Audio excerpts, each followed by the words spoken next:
Hey everyone, welcome back. How are you? How was your week since the last time we were together? I hope everything's going well for you. Today's episode dives into how I'm feeling right now in my life, and and that is impatience. I have been very impatient with the timing of my life, even though I'm always saying, trust the tempo, trust the tempo, trust the tempo, trust my tempo. The mantras, the lessons, the teachings all exist. And at the same time, I'm still feeling the way I feel. And it's a good lesson. It's a good lesson that we're always a student of this path, and we're always a student of ourselves. And self learning is such a powerful tool. And when you're practicing yoga and you're practicing mindfulness, that gift comes into play where you realize that there is value in hitting the brakes for a second, pausing and looking inward and going, whoa, like, what am I feeling right now? Truly, what am I feeling? Is this valuable? Is this helpful at all? How did I get these feelings in the first place? Why do I think this is taking place? And really doing that self inquiry. Otherwise, we're swept up and we're swept away with our waves and tides and clouds and weather of emotions.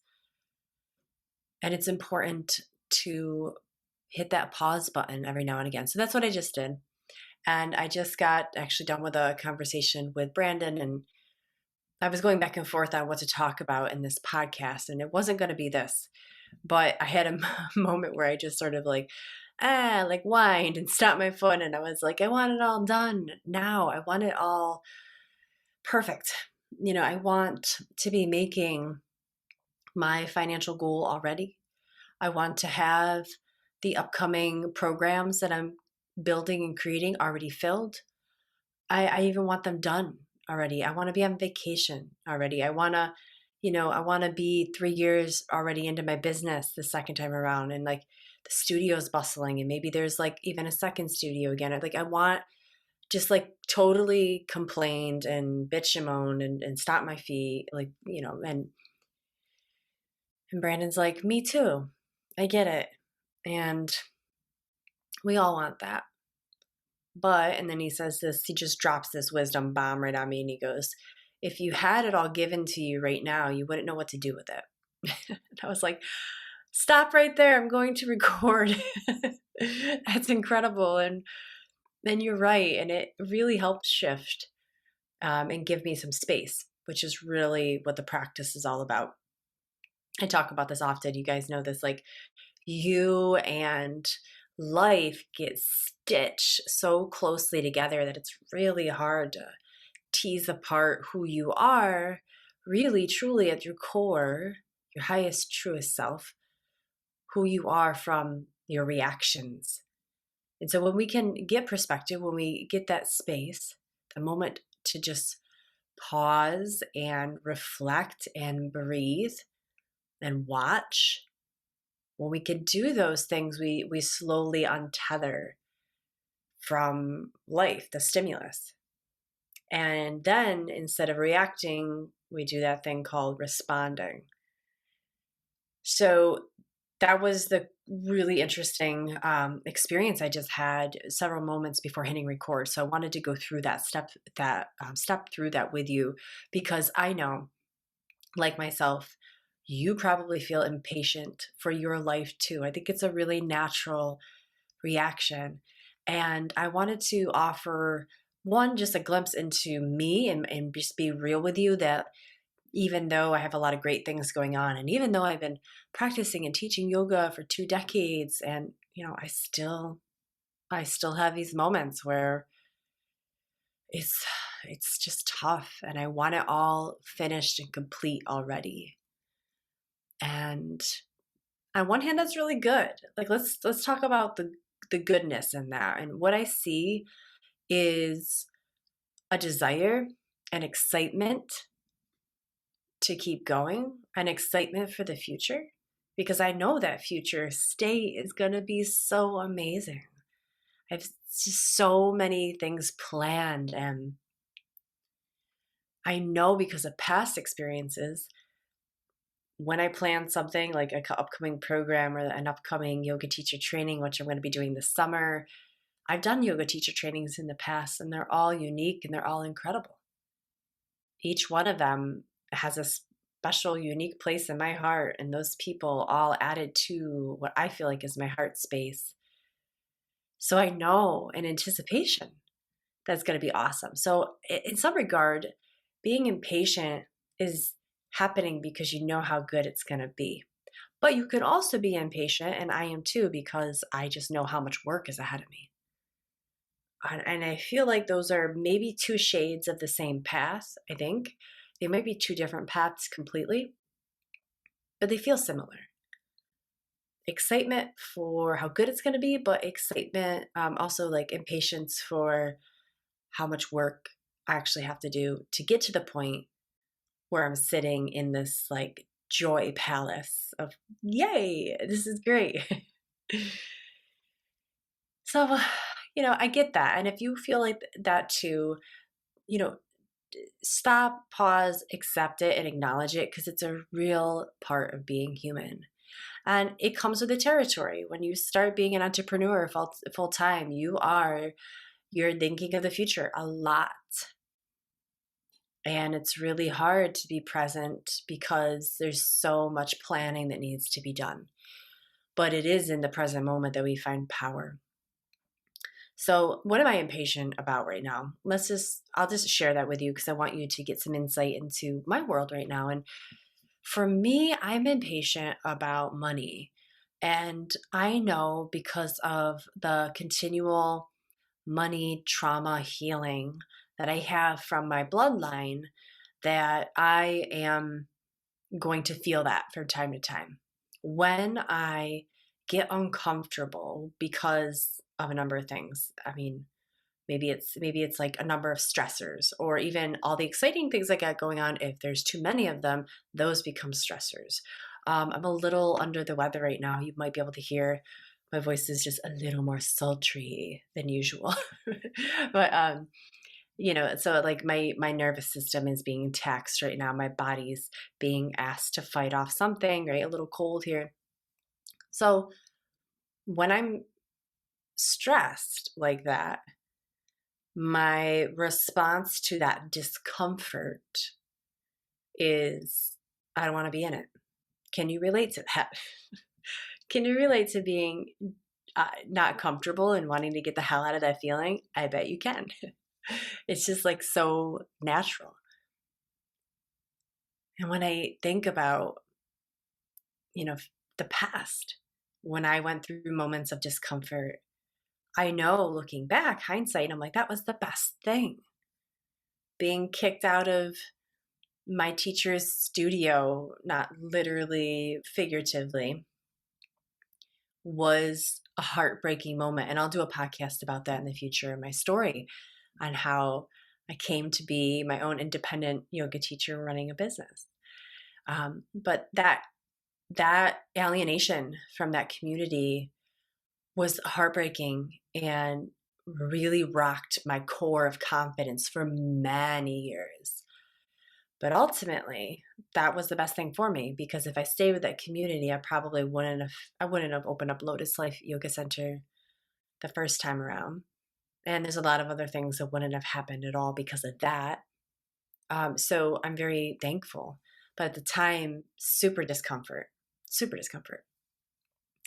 My marriage ending several years ago, my ex-husband decided he was done for various reasons, and I was being kicked out of that marriage, and very uncomfortable, very sad, lots of tears, lots of uncertainty, and again, really rocked and shook my confidence during that time and for years after that.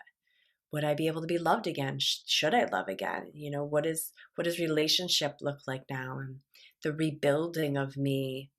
But now I look back and that was incredible. I am thankful that relationship ended, that marriage ended.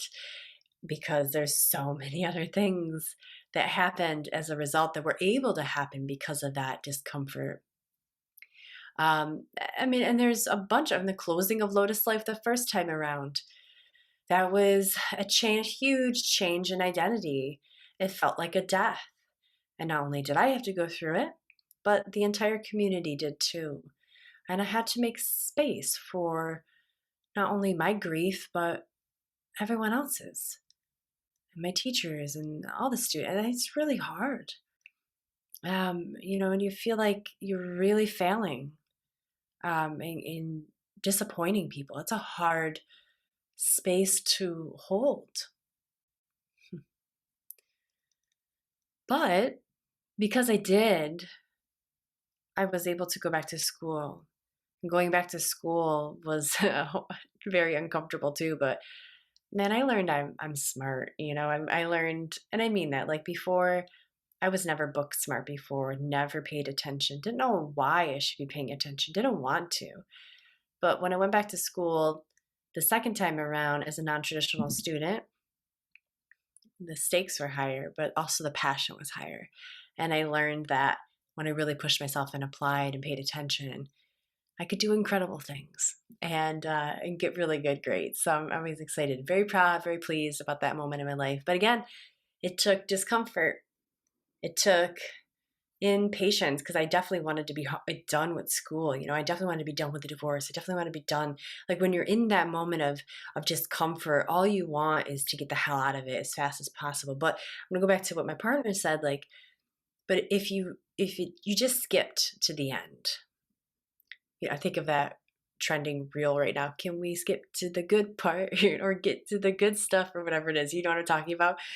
And then the record skips and it's like, yeah, can we? Can we please? Like, are we there yet? Are we there yet? Are we there yet? And no, because quite honestly, it's the journey. It sounds so cliched, but it's not the end that's important. It's the journey getting there. Because why? Why is that important? It sounds nice, right? But let's dissect. Let's step through why. Because you're not gonna be able to hold it. What do I mean by that? So your mind and your nervous system need to be able to get used to these large changes. And crisis occurs when we're thrown into something huge and we feel like we're suddenly over our head, right? You get the news someone died. That's you're thrusted, right? You're thrown right, cannonballed right into grief and shock, and way over our head. We weren't ready. Our nervous system wasn't ready at all. So it's quite a shock, quite an upheaval, quite a churning. But whereas something that's insidious, slowly coming to us, you may not see the writing on the wall, but it happens and we go, oh, you know what? I kind of knew. It sucks that happened, but I kind of knew, right? It doesn't hit as hard. We don't feel like we're in over our heads or maybe like bobbing. That's because our nervous system has had a chance to work with that energy, to hold it, to get used to it, to sensitize to it so that it feels more comfortable. Then when the shoe drops or whatever happens, you're not like, whoa, this is weird. You're more like, oh, okay, this is like prepping for any performance or getting, if you're an athlete, getting ready for game day. You're practicing. Why do you practice? So that you perform well on game day, so that you can hold the space for it energetically and physically and mentally and win. That's why you practice. That's why any dancer is practicing recital, or rehearsal, rehearsal, rehearsal, rehearsal. Oh my God, nonstop. Why? So that on recital day, on the actual day of performance, it is flawless. And what you're doing is you're holding it. You're making space for it. You're calibrating the mind and the body so that they know exactly what to do when. It's the same thing for goal setting. It's the same thing for money management. It's the same thing for relationships. Like you have to give yourself time to feel into the idea of it, to let it start to settle and sink into your bones and your muscle. And before you know it, you're comfortable with it. You're getting used to it, right? It becomes easier. It's not as much as a shock. It doesn't seem as difficult. So going back to my relationship with money, I know that when there's a lot asked of me, like when I have to pay really big rent checks and when I have to pay all the expenditures, my my patterned response taught to me by my family and taught to me by other people was, okay, panic, worry, you should be concerned. There's too much going out. But my teachings and my mentors that I work with that help me understand a different relationship to money is this, like money is abundant. So there's no need to worry. And money's also currency, and current, it has a current to it. It flows in and out. And trusting that the money that goes out is to feed what is about to come in. But I get impatience in the interim, right? You feel the same way, right? You get impatient while waiting, even though you know it's going to be fine. And I look back and I've got all this evidence that it's going to be fine. But yet you still get impatient in the moment. So one, cut yourself some slack. When you feel that, cut yourself slack right away.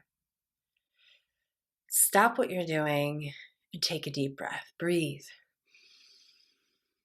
Allow the feelings to be there. Allow yourself to be impatient. It's a natural reaction. And then witness. Those are the steps. Stop, breathe, allow it to be there, and witness. Okay, so now witness without reacting. What's happening? What are you feeling? Where are you feeling the impatience? It's like I had to go for a walk outside because I was like, I want to be going to the gym. I want to be doing all these things. I want to be weeks ahead. Okay, and another thing about feeling impatient is this, you guys, and what I've noticed about myself is if I don't see the plan all the way through and see the steps of me completing a project all the way through to the end, one, my ability to hold space for it, my ability to be patient while doing it has dropped completely. So in other words, I am more impatient for the projects or the goals that I failed to see all the steps all the way through. Now my steps, how I visualize it in the beginning, they might be wrong. Things change. You gotta, pivot, but you want to start in the beginning of a project or a goal, and you want to just do yourself the mental exercise. Step through how it's going to go. It doesn't have to be perfect. It's probably not going to be. You're going to have to pivot. You're going to have to change anyhow along the way, but do yourself that favor and step yourself through it, because what you're doing is you're readying your nervous system. Once your brain can see the way forward, it's going to settle a little. Go, okay, I know what the plan is. Cool. I got this. I can see where she wants to go. We've got a plan here. Now let's get to it. Then not only am I less likely to feel impatient and irritated during those projects, but I'm more likely to actually succeed and complete them. So right now, I know this to be true about myself because I have a project, one that I've never done before, and two, and it's quick, it's fast, and there's a lot of information that has to be given in a very short amount of time. And I'll be honest with you, I haven't seen it all the way through in my mind. I know the steps that I want to do every day. Like I've got my journal here, which is also my day calendar, and I write down my to-do list. I'm staying on track. But what I've yet to do is see it all the way through to completion. It's probably because it's such a short duration.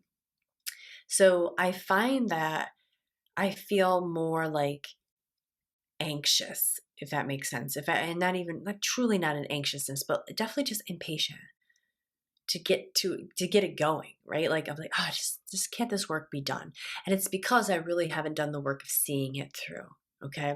So before you go, like, let's say you got a great idea coming up, my suggestion for you is, or you got a project coming up or a new job that you're starting or a new role or anything new that's coming up. See yourself going through the steps. What do you need to do? You know what the end result is. Okay. What's the step right before that? And the step right before that? And the step before that? And what's the step before that? Okay, and how long do you think it'll take you to do all those steps? Okay, well now we got an end date, okay? And we've got today as our start date.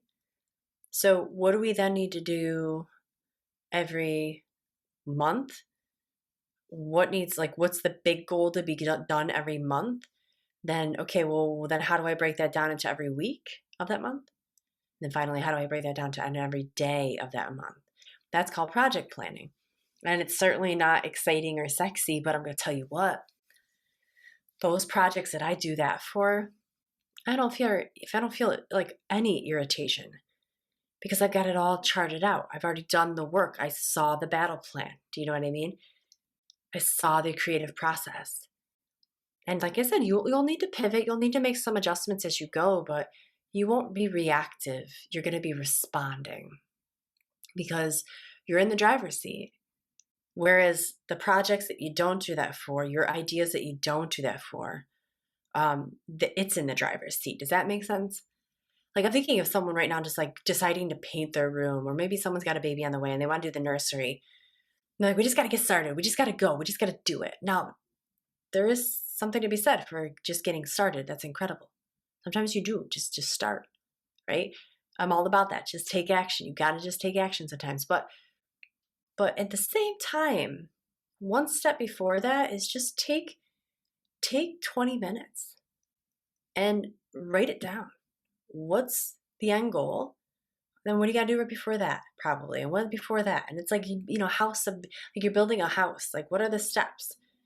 Reverse engineer it, project plan it, and then you've got this beautiful list and stepping stones that you'll take to get you in the direction of painting the walls of your nursery, or reorganizing your closet, or reorganizing the kitchen, which I just got done doing a lot. Get a little drink there. My throat was getting a little dry. But anything that you want to accomplish, I guarantee you, if you see yourself through doing it all the way and see yourself at the end even feeling accomplished, add in that element of emotion, see yourself feeling accomplished and happy, see yourself in the environment of that completed task. When you hit that start button and get to taking action, the chances of you feeling irritated like I am today and impatient, and the chances of you not completing the goal are going to diminish.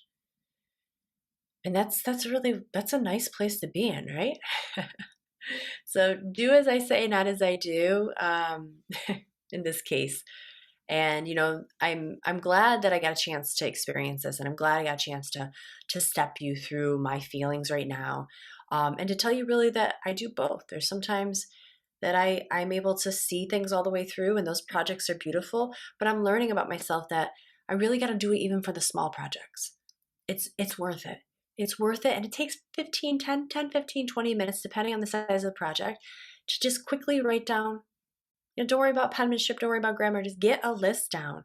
That step is going to declutter the brain and get you some space so that you are witnessing and breathing and responding. Remember earlier I talked about that entanglement where you're just entangled with the project, the painting of your walls, or the cleaning of my car, which I need to do too. I keep saying once the snow melts, but the snow isn't melting. I really got to get on it. But that project, you're just so entangled with it, and it ends up ruling you. It ends up being in the driver's seat, and we just want it to be over with. But when you do that little bit of pre-work and you visualize the process to completion, you're priming your brain. We'll use our psychological terms here. We're priming our brain to get amped for it. And to see it completed is giving you a chance to go, I can do this. And not only can I do it and complete it, but I can do it and feel really good. And even if something comes up that I'm not sure I can handle, I just saw myself pivoting like a boss and taking care of business with no problem and not wasting any energy. Do you know what I mean? Like that's a totally different strategy that you can do for anything in your life.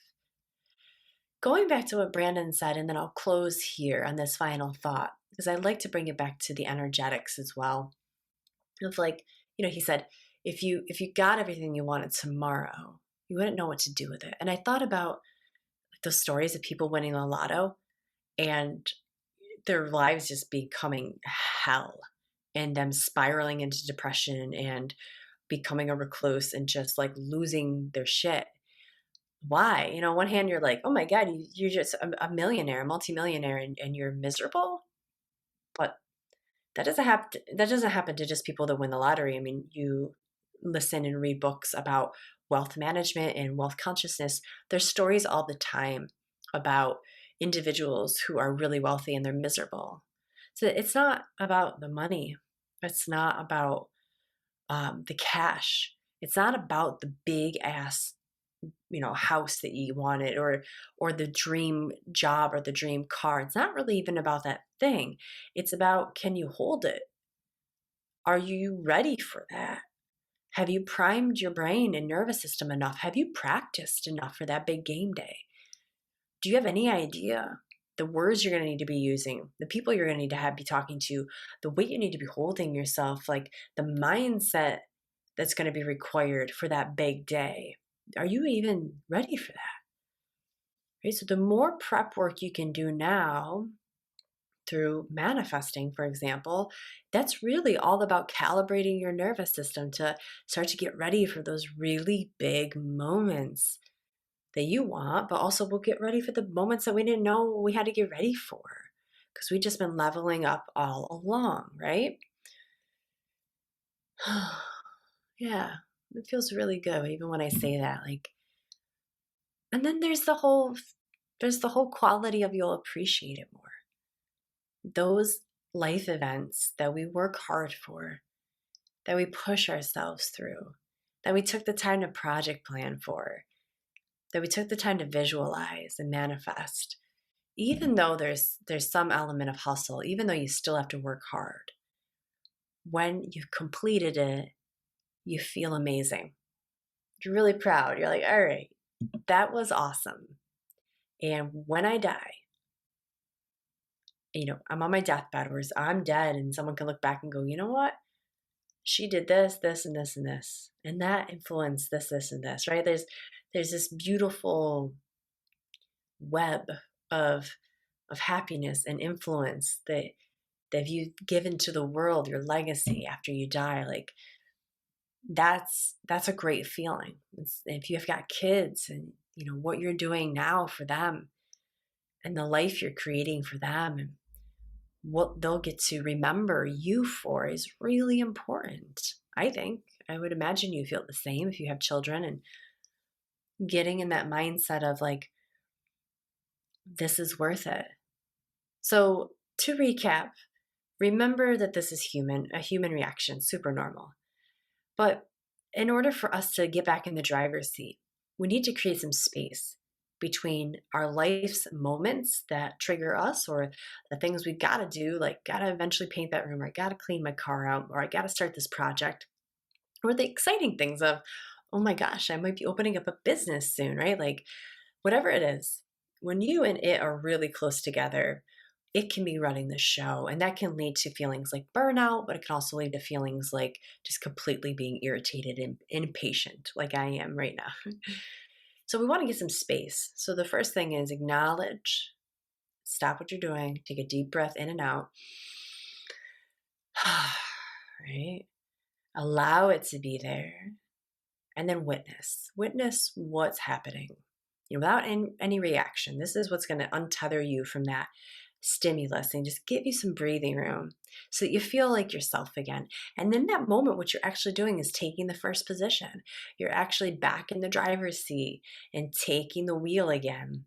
And that's going to give you a lot of confidence again and help you regain your focus, okay? The other key I want to give you in sort of the mind or goal hack here is to project plan. And really it only takes 10 to 15 minutes, but it depends on the length of the project. You want to start with what's the end goal? And then just think backwards. Well, what do I got to do right before that? What's right before that, and before that, until you get all the way back to where you are right now. And then you take us one step further If you want to think like, well, how long will this take me? Then you can start from, you just put some little time boxes on each. How realistically, how long will it take me to do all of these steps? And then you've even got a realistic date of when you can complete it. I think a lot of times we freak out when we put this arbitrary date of it's got to be done by this time. And that can add to some undue stress too. And also, don't forget to get outside into nature. That's a beautiful way to collect yourself and just remember that you're a part of something really bigger and you are supported and everything will get done as it's supposed to on the time it's supposed to. There is such a thing as divine timing. There is a tempo you can anchor into. And even as I'm recording this podcast, I want to thank you because you listening to this gives me the opportunity to share. And sharing this allowed me to anchor back into patience and yeah, really feel good about the way things are right now. So thank you. And I hope that this deeply served you as well. Yeah, we'll talk to you guys next time, next week. Thanks so much for listening.